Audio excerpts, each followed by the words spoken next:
Are you ready to get a little weird? What's up, everybody? Welcome back to the channel. Let me just make sure I'm going to actually sit down on something here and not fall and break my ass on camera. So, no big introductions, and we're not really going to play this too much because I don't know how. And I know what you're thinking. Chris, we've been watching you play guitar for however long, and the YouTube channel, Atari Creep, for 10 years, and if you know me personally, I've been playing since I was in 6th grade. What are you talking about? Well, it's in a very different tuning than what I'm used to. I've never really explored it. And that tuning actually came to be because of my limitations on this instrument. So I wanted to do something just to prove that it can be done. To anybody out there who's either a gear snob, the neck and the body are native to each other. But the idea was to get a whole bunch of just junk parts that weren't completely destroyed, you know, throw it together and see if I can get a playable instrument. And we stopped because whoever had this before me cut this nut way too deep, cut the slot way too deep. And I wasn't about to buy a brand new nut for it, slot it, just for this experiment, because again, this body, it had, like, it was split right here, right? It was split right here, and that little wood between the cavity for the bridge and, you know, the body itself was like hinged up. So I was able to secure that, and I think I have a drywall screw in it back here, but it's epoxied, and it just sat in my hallway for the longest time. Now, the neck, I have plans for another guitar. This is definitely going to go on another guitar, so unless somebody desperately wants this thing, I don't know what it would cost to ship it to you, so I don't know if the guitar's worth $100. Maybe in parts it is, but let's get to it. So what I do is I epoxied that, and I just left it in the hallway. And these pickups came out of the ES335 copy from Glary that I play all the time, one of my favorite guitars. It has its flaws and has a lot of limitations, but I gotta say, I pick it up more than any other guitar in my house right now. But these are the pickups that came out of it. And when I was in the hallway, I saw that they were just in this body, just like that.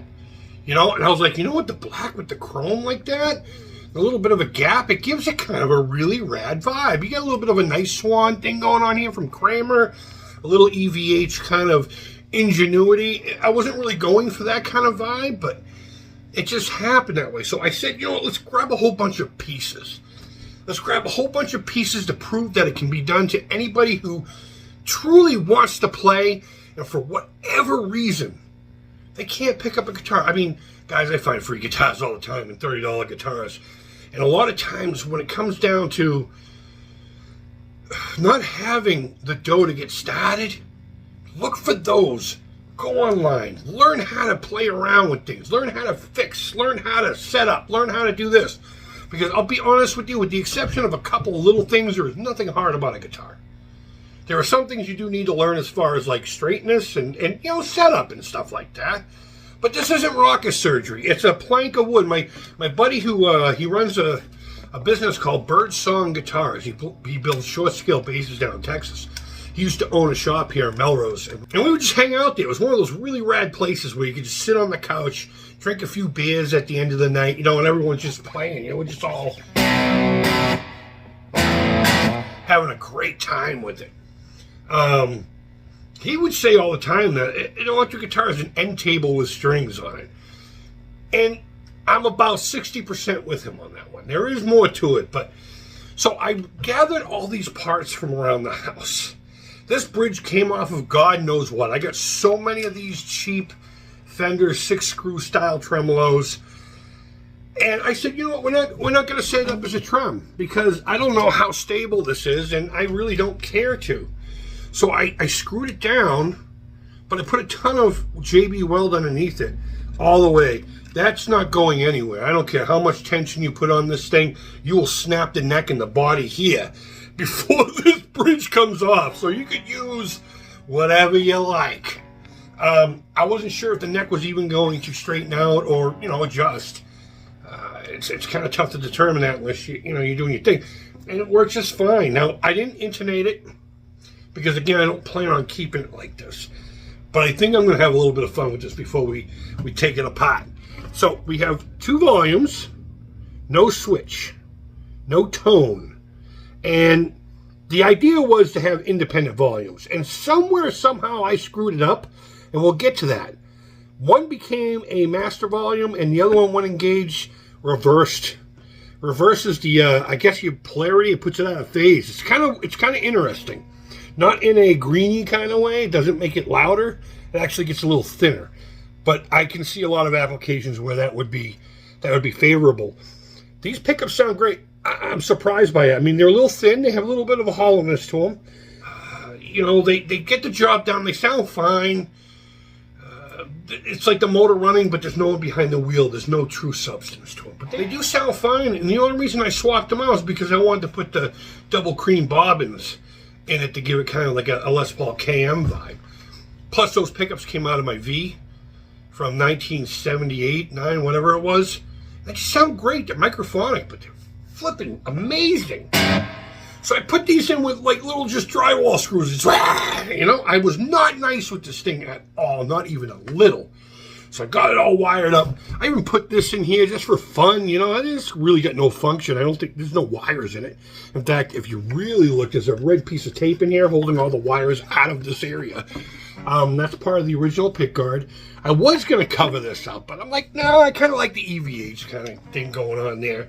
Just a haphazard, just make it work kind of vibe, And then it came to strings. It came down to strings, and before we did that, I realized I don't have a nut that's going to work for it because I don't have one that's tall enough. And I wasn't going to buy a brand new nut, no matter how cheap. So it just kind of sat in the rack for however long it's been since I did the initial build video on this.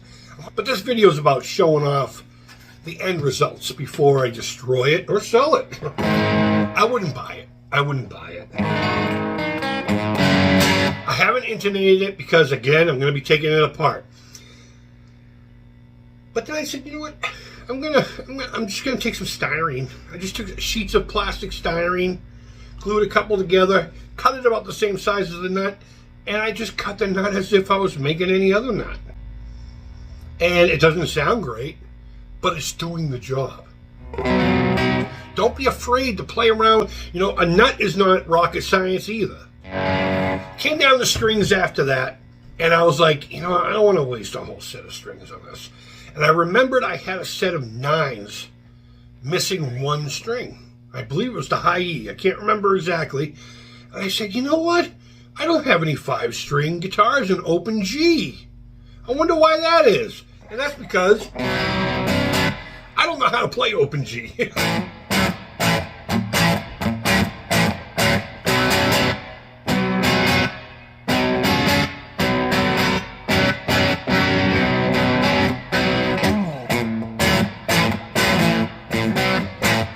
Close enough to not get copyright strike. But I said, you know what? I'm going to play around with a completely different tuning, and I really haven't.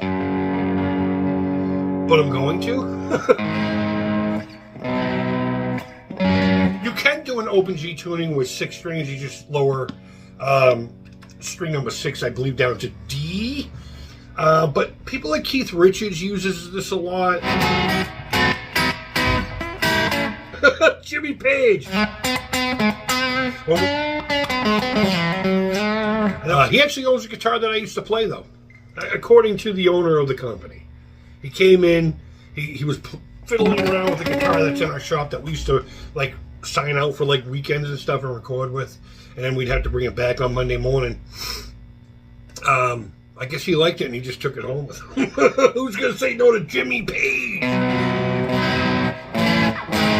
So, the electronics. What ended up happening is, let me bring it down to my level here. Look at my nuts. All right. So the way I have it now is this became a master volume, and this became a phase switch.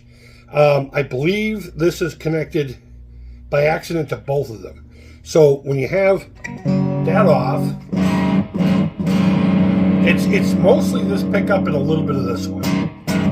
Right, and if you turn it down, it just does what it normally does. But then when you introduce this, you get that quacky.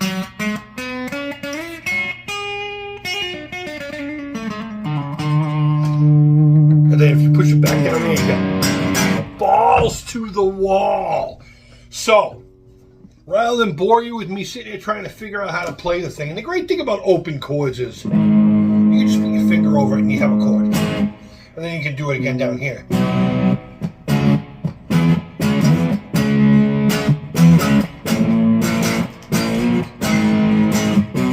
You know, stuff like that. I did all the stupid paint on here except for this heart. I left the heart. That was from one of the previous owners. But all this stupid striping and the little dude, that's all me. I was bored one day.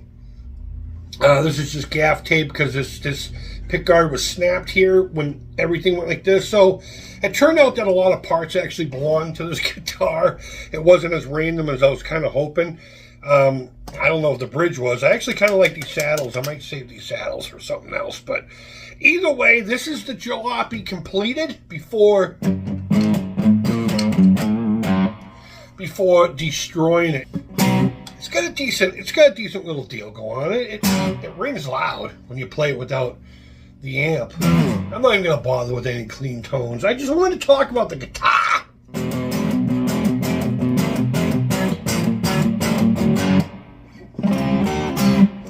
So I don't know. Let me know what you think about the Jalopy. The Jalopy. Hold on. Come on. The Jalopy. I know I didn't really have much to say. I spray painted the knobs. They used to be cream. I mean, come on, man. How can you not enjoy stupid shit like this? But go ahead and let me know down in the comments your thoughts. Do you think I should keep it like this and actually intonate it and just finish doing the setup? I didn't do any setup. I just got the string height. In fact, if I do a setup, I might put a shim in it. But either way, it's fun to play. I can't wait to learn. I can't wait to learn Open G tuning. I'm going to take a bunch of lessons online here. I'm going to watch some videos. And maybe we'll come back and I'll write a song in Open G and then I'll play it for you here soon. So, good things are coming. I started work today. Things are going to ramp up around here really quick. I'm going to get some gear to do a lot of this stuff proper. We're going to start getting some instruments in. And I actually have an idea that I want to do. Keep your eye out for a YouTube short. I think I'll talk about it there. I want to do something called the Virtual Daddies. Talk about Daddy's Junkie all the time. Talk about how great it was. I want to do a virtual version of it, but I'm not going to tell you anything about it right now. Look forward to that video, guys. Thank you as always so much for watching. I can't say that enough because of how inconsistent I am with this stuff. And you know what? I'm not your average YouTuber looking for the clout and getting all the companies to support me and the sponsorships. And I mean, don't get me wrong. If that ever happened, I'm okay with that. But I want to do something different. And tell me this isn't different. I may not have made, you know, a build video that was proper. I may not have described it proper. I may not even have demoed it proper. But you know what? That's what you get with me. So guys, wherever in the world you are, I hope you're doing well. Let me know some of your favorite Open G tuning riffs or licks, and I will absolutely try to figure them out. And until next time, take care, keep it real, and bye-bye. And go out there and experiment. The guitar is not rocket surgery. It's really simple if you just read and just pay attention to what you're doing. And you can have so much fun with Scarbox guitars. Perfect example. Guys, be well. Bye-bye.